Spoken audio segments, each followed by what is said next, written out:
Hey everyone, I'm Jay and I do stuff. Unless you've been living under a rock for the past several months, you'll know that the Pokemon community has been in an uproar over the currently upcoming game Sword and Shield. During the past E3 conference, it was revealed that not every Pokemon will be available in the games, even through transferring. I've already made a video about this subject and my thoughts on it. However, I'd like to go back and clarify one thing. When I said don't boycott Game Freak, for some reason my idiot mind thought boycotting meant bullying, harassing the developers.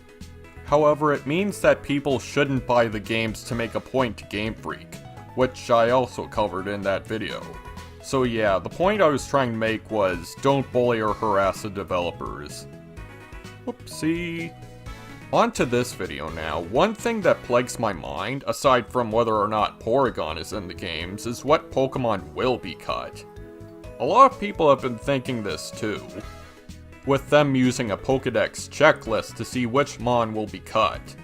A lot of these people think that most of the Mons that will be cut are more obscure and irrelevant ones that nobody uses.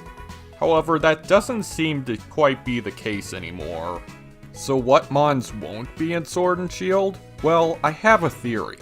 At first I, like most people, thought the only Mons getting cut were the irrelevant ones. But another idea I had was maybe it'll be ones that are exclusive to specific regions. By which I mean starters, regional variants, and legendaries. So I took a crack at this Dex checklist myself and here's what I got. First, I marked most of the starter Pokemon.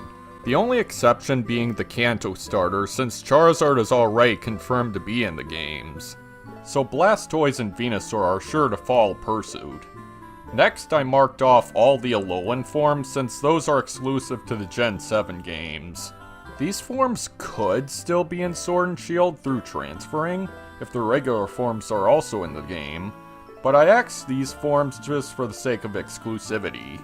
Then finally, I marked off all the legendaries because why would you catch Giratina in Sword and Shield when you could catch it in the inevitable Gen 4 remakes? By the way, when I say legendaries, I'm talking about legendaries, sub-legendaries, ultra beasts, and mythicals. Pokemon can be frustratingly complex when it comes to labeling categories of Mons. With these, I also excluded Mew and Mewtwo because Mew is already confirmed to be in the games via the Pokeball Plus, and you can't have Mew without Mewtwo, so I added him too. So with all that out of the way, what are the results? I kid you not, but most of the starters, variants, and legendaries combined, I got a total of 149 potentially cut Pokemon. That's like almost 2/10 of the entire Pokedex. We sure have come a long way, haven't we? Now this could all very well not be the case and I'm way off my mark. However, I personally would be okay with these Mons being cut.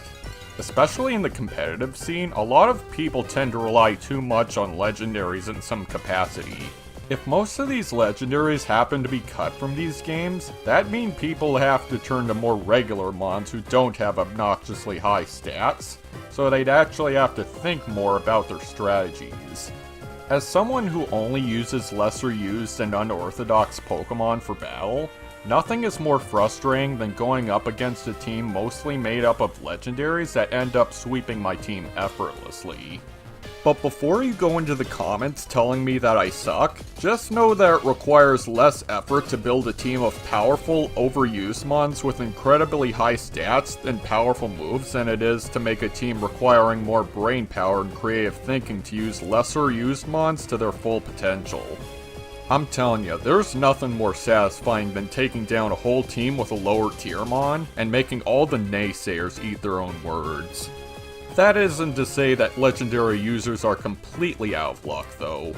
There will still be legendaries to use in Sword and Shield like Zacian, Zamazenta, Mew, and a few other legendaries that haven't been revealed yet.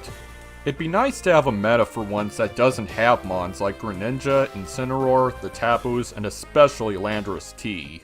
But what do you guys think? Would you be upset if most of the legendaries and stars were cut from Sword and Shield? Remember, Pokemon that are cut in this game will return in future entries. An example being Dialga, Palkia, and Infernape being in the inevitable Gen 4 remakes. Though that'd mean you'd never be able to Dynamax or do max raid battles with your favorite Mon, if that's one of them. It's still a problem, but I don't think it'd be that much of a problem if it's mostly only legendaries who are cut. But whether or not I'm blowing smoke out my ass with this theory, I'll see you next time.